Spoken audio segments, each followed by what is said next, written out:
अस्सलामुअलैकुम जी। Medical physics, radiation protection and safety का चैप्टर चल रहा है। आज का टॉपिक हमारे पास role and responsibilities of the medical physicist.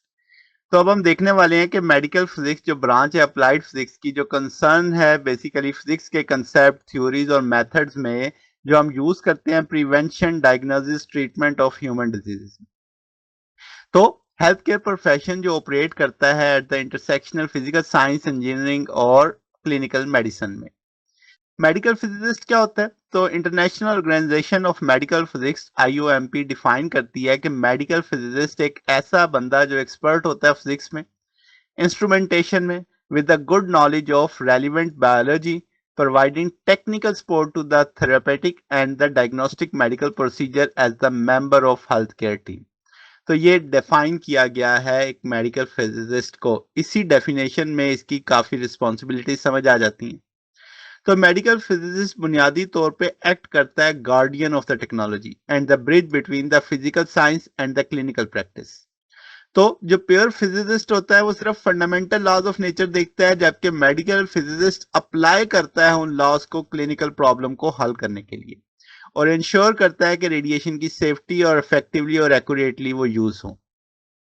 अगर हम जनरल रूल्स की बात करें तो आपके पास उनकी कोर ड्यूटीज की बात की जाए तो फाउंडेशन है किसकी? क्लिनिकल मेडिकल फिजिसिस्ट की प्रैक्टिस और apply regardless of the subfield. अब हम इंश्योर करेंगे कि इक्विपमेंट की रिलायबिलिटी हो, एक्यूरेट डोजिमेट्री हो, सेफ्टी एंड कंटिन्यूस इंप्रूवमेंट हो। तो सबसे पहले कैलिब्रेशन और वेरिफिकेशन मेजरमेंट इंस्ट्रूमेंट्स की जो मेडिकल फिजिसिस्ट है वो इंश्योर करता है कि तमाम डोजिमेट्रीज, क्वालिटी कंट्रोल इंस्ट्रूमेंट्स कैलिब्रेट हैं पर international codes of practice and maintain records. और फिर टेक्निकल सुपरविजन देता है इक्विपमेंट ऑपरेशन और मेंटेनेंस की, यानी वो स्टैब्लिश करता है एक्सेप्टेंस या कमीशनिंग प्रोटोकॉल, सुपरवाइज करता है preventive maintenance and with the engineers and perform करता है पोस्ट मेंटेनेंस क्वालिटी कंट्रोल और ऑथराइज करता है कि क्लिनिकल यूज के काबिल है या नहीं। रिकॉर्ड और डॉक्यूमेंटेशन की बात करें तो मेंटेन करता है comprehensive log of calibration, quality insurance और patient dosimetry, ingredient of regulatory adults और द लीगल प्रोटेक्शन। अगर हम क्लिनिकल कंप्यूटिंग और नेटवर्किंग की बात करें तो oversee treatment planning system TPS और पिक्चर जो आपके पास आर्काइविंग और कम्युनिकेशन सिस्टम है PACS की, और डाटा आपके पास इंटीग्रिटी सिक्योरिटी की।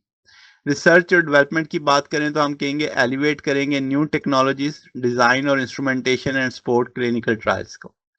तो एजुकेशन और ट्रेनिंग की बात करें तो हम कहेंगे लेक्चर डिलीवर करता है, मेंटोर करता है, hands on training on physics, quality insurance और आपके पास safety to all clinical staff. तो ये रिस्पॉन्सिबिलिटीज प्रमोट करती है कल्चर सेफ्टी की, ऑप्टिमाइजेशन की और एविडेंस बेस्ड प्रैक्टिस की। तो मोटी मोटी ये चंद एक जिसे हम कह लेंगे जर्नलाइज किस्म की रिस्पॉन्सिबिलिटीज हैं। इसमें तमाम ही चीजें आ जाती हैं। बुनियादी तौर पे तो एक पूरी कमेटी होती है जो इनमें से चीजें काम बांटती है, मगर ओवरऑल ये सारे उसी के अंडर आ रहे होते हैं। अगर हम रोल देखें क्लिनिकल मेडिकल फिजिक्स में, आप स्पेसिफाइज देखते हैं तो हम कहेंगे सब स्पेशलाइज्ड इनटू 3 मेडिकल एरियाज। पहले डायग्नोस्टिक की बात करते हैं रेडियोलॉजी में, तो ये स्पेशली फोकस करता है इमेज मॉड्यूलिटी। जो आपके पास मॉडल्स होते हैं यूजिंग आयनाइजिंग रेडिएशन, इसमें एक्सरेज होती हैं, गैमा रेज होती हैं, नॉन आयनाइजिंग रेडिएशन जिसमें अल्ट्रासाउंड है, मैग्नेटिक MRI है।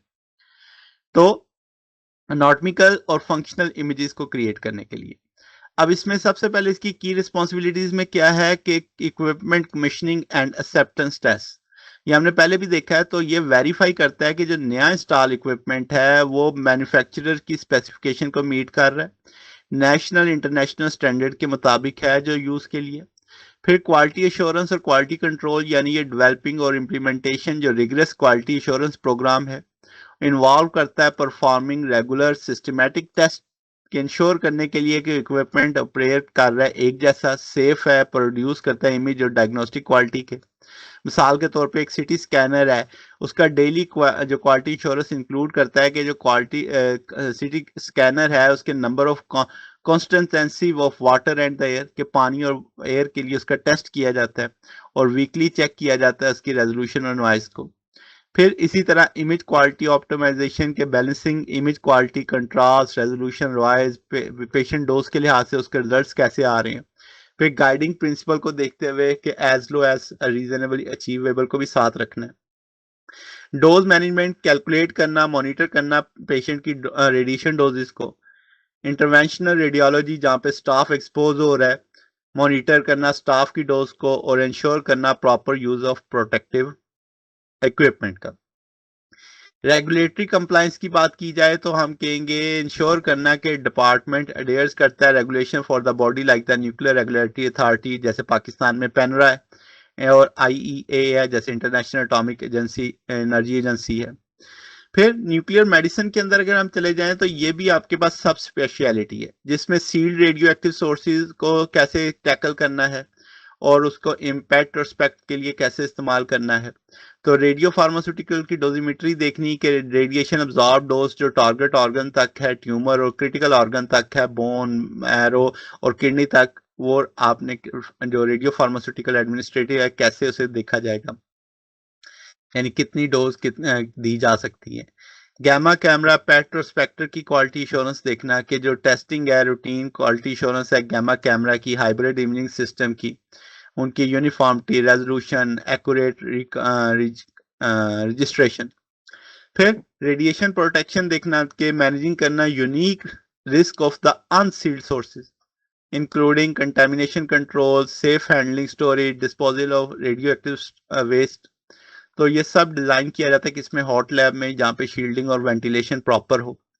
फिर थेरेपी ओवरसाइट की बात करना है कि रेडियो न्यूक्लाइड की जो थेरेपी होती है फिजिसिस्ट कैलकुलेट करता है एक्टिविटी को, इंश्योर करता है कि डिलीवरी सिस्टम कैलिब्रेट हो और पेशेंट को एडवाइस करता है release criteria based on the residual activity level, protect family member और द पब्लिक। रेडियोथेरेपी की बात करें तो अगर आपके पास मोस्ट डिमांडिंग और रिसोर्सफुल आप कह रहे हैं स्पेशलिटी है, फिजिसिस्ट कोर मेंबर होता है कैंसर ट्रीटमेंट टीम का, रिस्पॉन्सिबल होता है सेफ और accurate delivery of radiotherapeutic radiation doses का।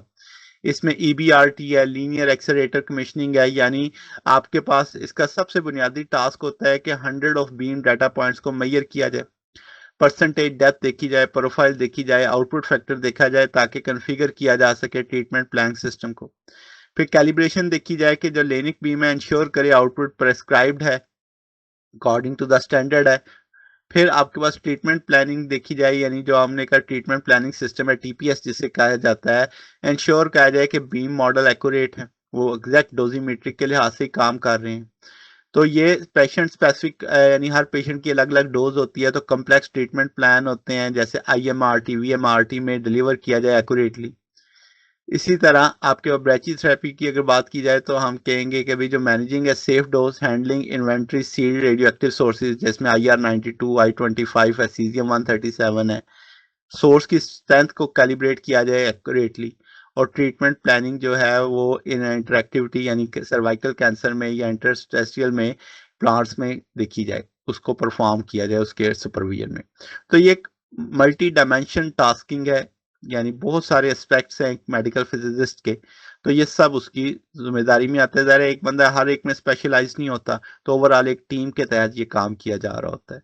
तो ये जना हमारे पास टॉपिक था। अगर आपको इसमें कोई बात पूछनी हो, डाउट हो, नीचे कमेंट्स पे पूछ सकते हैं। वीडियो अच्छी लगी हो वीडियो को लाइक कीजिएगा, दोस्तों के साथ शेयर कीजिएगा, चैनल को सब्सक्राइब कर दीजिएगा। अब तक के लिए इतना ही, बाकी इंशाल्लाह नेक्स्ट देखेंगे। ओके, अल्लाह हाफिज।